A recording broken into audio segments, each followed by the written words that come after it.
Assalamualaikum warahmatullahi wabarakatuh. Pada kesempatan video kali ini kita akan membedah hukum bacaan yang terdapat di surat Al-Falaq. Surat Al-Falaq terdiri dari 5 ayat.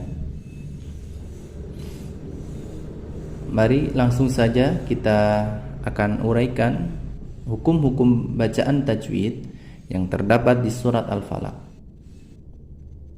Mudah-mudahan kita bisa terus belajar mengenai hukum-hukum bacaan tajwid di dalam Al-Quran ini. Dan sebelum kita lanjut, bagi kalian yang baru menemukan channel Ajak Deres, subscribe, share, and like, dan jangan lupa tinggalkan komentar di kolom komentar yang ada di bawah. Mudah-mudahan kita mendapatkan barokah dari Al-Quran.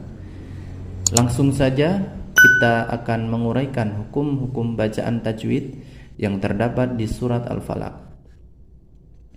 Sebelum kita masuk pada ayat yang pertama, mari kita baca basmalah terlebih dahulu.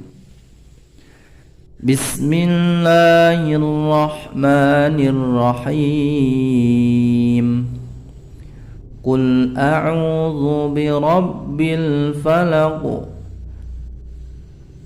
A'udzu, bacaan mad tabi'i yang mana waw sukun diikuti dhammah. Panjangnya 2 harokat. Al-falaq. Al-falaq. Alif lam al-qamariyah pada lafadz al-falaq. Alif lamnya ini tetap terbaca. Kemudian ada hukum bacaan qalqalah sughra.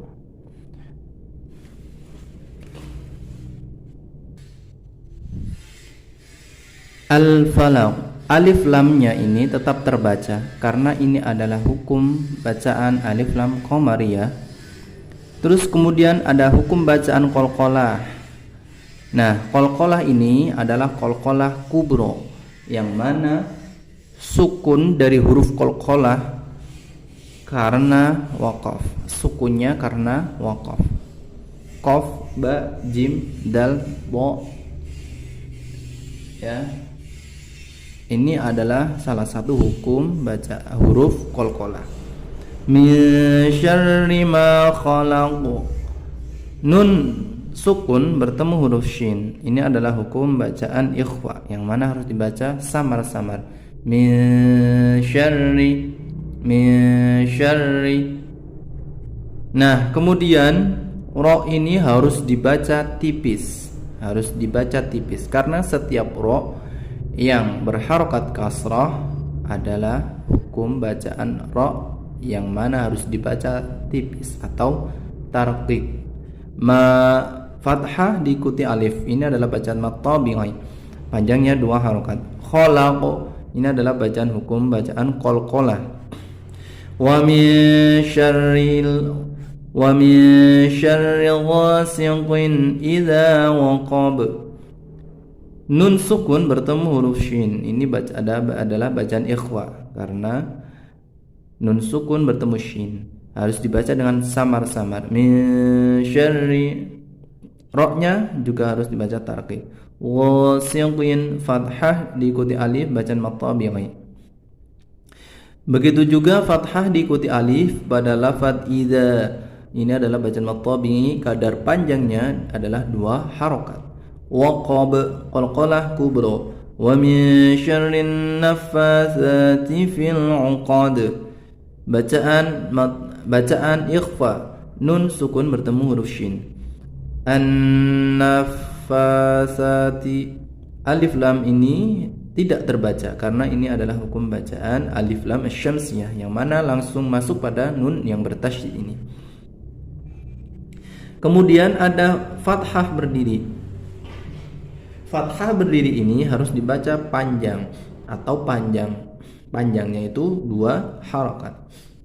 Begitu juga pada huruf sa yang berharokat fathah berdiri. Harus dibaca panjang 2 harokat. Kemudian fil 'uqad.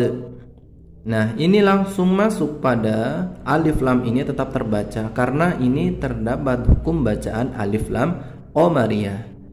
Kemudian ada hukum bacaan qalqalah kubra, yaitu sukunnya itu yang terdapat di huruf qalqalah sukunnya karena waqaf, maka harus dibaca qalqalah dengan memantulkan bacaan dari huruf qalqalah. Wa min syarri hasidin idza hasad. Nun sukun bertemu shin, ikhfa haqiqi, yang mana harus dibaca dengan samar. Kemudian ro-nya ini harus dibaca tipis. Hasidin, fathah diikuti alif, ya. Ini harus dibaca panjang 2 harokat, yaitu karena hukum bacaan maqtabi'i. Kemudian hasidin idza kasrahtain bertemu huruf apa ini? Huruf halaq, ya.